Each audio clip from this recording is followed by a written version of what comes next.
ఎన్నికల ముందల ముఖ్యమంత్రి గారు ఏం చెప్పారు? నాకు కులం తెలీదు, మతం తెలీదు, పార్టీలు తెలియదు అన్నాడు. ఇప్పుడు ఏకంగా కులం, మతం, ప్రాంతం, పార్టీలు వాడి మన మధ్యలో చిచ్చు పెట్టడానికి ప్రయత్నిస్తున్నారు. బీసీ సోదరులకి రావాల్సిన 27 సంక్షేమ కార్యక్రమాలు ఈ ప్రభుత్వం రద్దు చేసింది.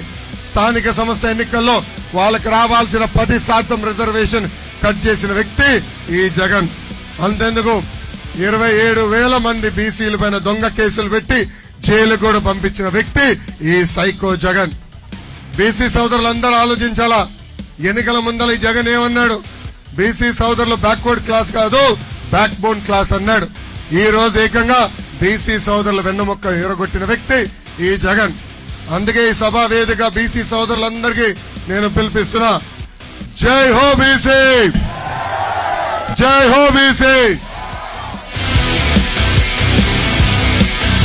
లారీ డ్రైవర్లకి, ఓనర్లకి నేను హామీ ఇస్తున్నా, 2 నెలల్లో ఓపిక పట్టండి. భారతదేశంలోనే అతి తక్కువ పన్ను ఉండే విధంగా చేసే బాధ్యత మన ప్రభుత్వం తీసుకుంటుంది.